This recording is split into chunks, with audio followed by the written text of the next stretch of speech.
자, 경인교육대학교 과학영재교육원 모집 요강입니다. 간단하게 살펴보고 넘어갈게요. 경인교육대학교 과학영재교육원의 특징 같은 경우는 자, 뭐 경기 지역 학생들과 안양 지역 학생을 나누어서 선발을 합니다. 잘 아시겠지만 경인교대 과학영재교육원이 안양에 수재하고 있어요. 그래서 그 지역 학생들을 선발을 하고요. 그다음에 경기도 전체 학생들을 선발을 해서 영재교육을 진행합니다. 다산가정 같은 경우는 초등학교 2학년, 현재 초등학교 2학년부터 지원할 수 있는 영재교육기관이에요. 그러니까 경기 지역에서 지원할 수 있는 가장 낮은 학년, 2학년부터 지원할 수 있는 유일한 영재교육기관이고요. 다산가정들 다 잘 아시죠? 그죠? 그죠? 뭐 똘똘한 어린이들이라면 다들 다산가정 한 번씩 거쳐가잖아요. 아닌가요? 다산 과정이 진행되고 있고요. 그다음에 이제 초등 심화 과정, 그다음에 여기 보면은 지금 소프트웨어 AI 과정이라고 되어 있는데 이게 원래 발명 소프트 원래는 처음엔 발명 과정이었고 작년까지는 이제 발명 소프트웨어 과정이었고 이제 발명 과정 배제하고 소프트웨어 과정으로 바뀌었어요. 요즘 트렌드가 이렇게 변해가고 있다라는 것도 확인할 수 있고요. 그래서 이렇게 다산과정, 심화과정, 소프트웨어 AI 과정 이렇게 있습니다. 뭐 사사과정, 중등 심화과정 이렇게 중등 과정도 진행이 되고 있으니까요. 요거는 이제 어떤 분야로 어떻게 학생들을 선발하는지 이런 것들 보시라고 가지고 온 거예요. 그래서 안양시를 제외한 경기도 내 학생들이 지원할 수 있습니다. 저는 안양인데요 라고 하면 안양 학생들이 지원할 수 있는 반은 별도로 운영됩니다. 그래서 전체 경기도 학생 12명을 뽑는 경우랑 안양 지역 학생만 12명 뽑는 경우랑 이게 훨씬 더 경쟁률이 낮겠죠. 그죠? 반대로 경기 지역에서 선발하는 여기는 경쟁률이 높을 겁니다. 12명 내외인데 여기서 이제 또 사회적 배려 대상자 뭐 인원 빼고 나면 10명 정도 튀우라고 봐야죠. 이렇게 다산 과정이 진행이 됩니다. 음.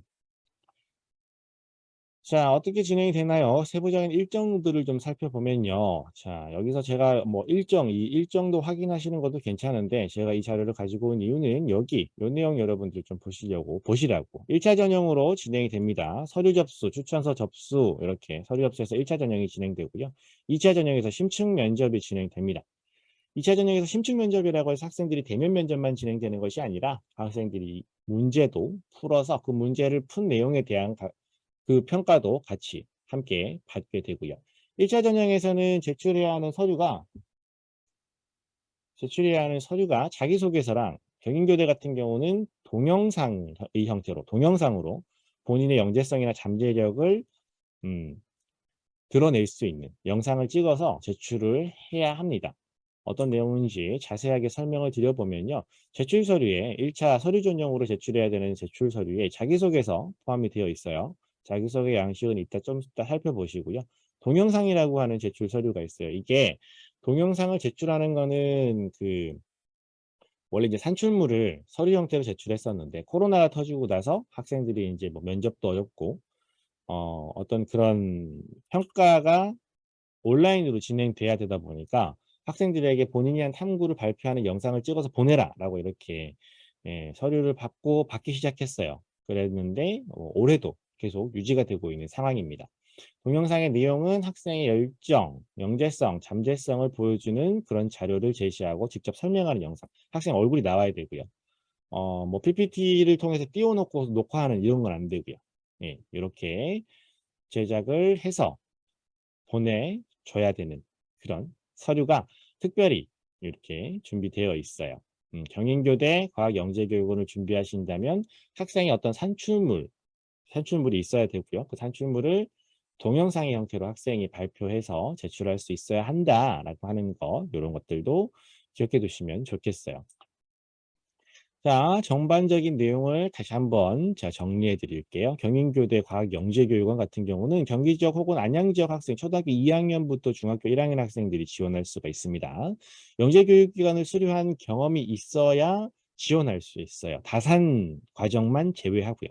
다산 과정은 학생들이 굉장히 어리기 때문에 초등학교 2학년인데 벌써 경제교육원 이수 이력이 있을 수가 없잖아요. 그러니까 다산 과정은 누구나 다 지원이 가능하지만 다른 뭐 초등심화, 중등심화, 소프트웨어, AI 과정 같은 경우는 영재교육기관을 수료한 그런 경험이 있어야 지원할 수 있습니다. 1차 서류 전형과 2차 심층 면접으로 학생들이 선발되는데요. 자기소개서, 그다음에 영재성 입증 자료로 동영상을 제출해서 평가를 하게 됩니다. 심층 면접도 이제 아마 대면 면접이 다 진행될 거라고 예상이 되고요. 자기소개서 양식 한번 살펴보시면요. 원래는 더 많았었는데 내용이 간소하게 바뀌어서 진행이 되고 있죠. 그래서 어떤 내용들을 학생들에게 적으려고 하는 거냐. 학생들의 본인 스스로의 강점과 약점을 적어보고 이것이 영재교육원 생활에 어떠한 작용을 하게 될까. 그 다음에 지원 분야와 관련해서 영재성이 있다는 것을 보여줄 수 있는 활동을 3가지 이내로 적고 그 이유를 서술하세요라고 되어 있어요. 이렇게 2문제로 자기소개서 내용이 구성되어 있습니다. 그래서 이런 내용들을 잘 정리해야 되고요. 띄어쓰기 포함 500자라고 되어 있으니까 요거 분량도 아마 입력을 해야 되는 상황이라서 이 분량 이상이 되면 아마 입력이 안 되도록 되어 있을 거예요. 그래서 이런 식으로 지원 서류 중에 자기소개서가 필요하다라고 하는 거 확인하시면 될 것 같습니다. 자, 작년에 나왔던 심층 면접 기출문항. 방금 자기소개서랑 동영상 자료를 제출하고 나면 이제 면접 대상자가 될 거잖아요. 면접에서 어떤 문제들이 나왔는지 이렇게 확인을 하시면 공통 문제로는 학년 지원 분야 구분 없이 이 문제가 작년에 공통으로 나왔어요. 심층 면접에서 이제 사진 보여주고 태양의 위치를 한번 예상해봐라, 추천해봐라 이렇게 되어 있고요. 또 다산 과정에서는 집안에서 찾을 수 있는 실험 주제를 선정하고 왜 그런 실험 주제를 선정했는지 어떻게 실험할 것인지 이런 것들을 면접에서 물어봤고요. 초동 심화 과정은 드론이 우리 생활에 활용될 수 있는 예라든지 드론에 대한 어떤 제한이 없을 경우에 통제가 잘 안 될 경우에 일어날 수 있는 문제점이라든지 이런 것들에 대한 내용을 질문을 했어요. 그래서 이런 문제들이 나왔다라고 하는 것을 제가 설명드리는 동안에 그쵸, 몇 가지 질문들이 채팅창에 올라왔습니다. 여기 보시면 영재성 입증 자료로 동영상을 제출해야 한다고 말씀드렸는데요. 동영상 주제는 어떻게 정하나요? 라고 되어 있어요. 그죠? 여쭤보셨는데 동영상 주제는 이런 걸로 하시면 됩니다. 본인이 했던 본인의 관심과 열정, 영재성, 잠재성을 보여주는 자료면 어떤 거든 다 괜찮습니다. 보통은 이제 탐구한 내용, 탐구한 결과 있죠. 학생들이 실험을 했거나 탐구한 결과를 왜 탐구를 하게 됐는지, 그 탐구를 어떻게 했는지, 그 결과가 어땠는지, 그걸 통해서 무엇을 알게 됐는지 이런 것들을 이제 설명을 하는 그런 영상을 찍는 거예요. 그래서 그냥 학생이 화면 앞에 서서 설명을 하는 것이 아니라 이런 자신이 했던 그런 어떤 탐구에 대한 결과, 과정 이런 것들이 사진이라든지 남아 있을 거잖아요. 보고서를 썼으면 보고서가 있겠죠. 발명품을 만들었으면 뭔가 발명품, 제작한 작품이 있겠죠. 이런 것들. 본인이 열심히 자료를 모아서 운영한 블로그가 있다면 그 블로그가 있겠죠.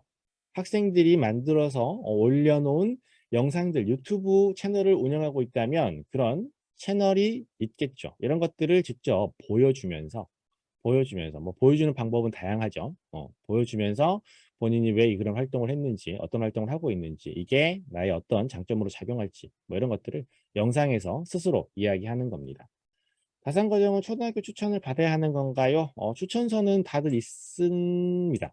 예, 그래서 다산 과정 같은 경우에도 추천서가 필요하고요. 나머지 과정은 추천서뿐만 아니라 영재교육원에 다녔던 이력도 필요하니까 수료 증명서라든지 수료증이라든지 수료 증명서, 수료증, 수료 증명서, 수료 예정 증명서 이렇게 그런 것들을 함께 제출해 주셔야 됩니다.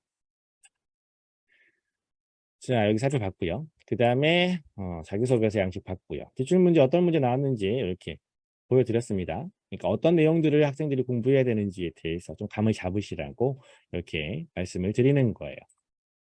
자, 그럼 어떻게 준비할 수 있을까요? 자기소개서가 있으니까, 그죠? 제가 진행하는 자기소개서 특강 강의가 있어요. 자기소개서 특강 수강하시고 자기소개서 작성해서 보내주시면 제가 첨삭 무료로 해드리는 이런 프로그램이고요. 자기소개서뿐만 아니라 동영상을 만들어서 제출해야 되는데 어떤 주제를 정해야 될지, 그 다음에 어떤 식으로 만들어야 될지 이런 것들이 궁금하다.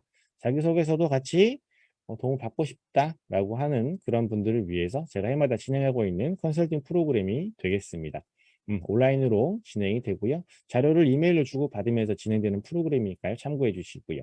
이렇게 준비된 내용이 있고 서류에서 통과해서 학생이 면접 대상자가 된다라고 하면 경인교대 같은 경우는 영재교육원 심층면접 기출문제풀이 해가지고 제가 경인교대 뭐 매년 준비하니까요. 예전에 나왔던 문제들 뭐 계속 복귀해서 친구들이 풀어볼 수 있게 강의 진행하고 있고요.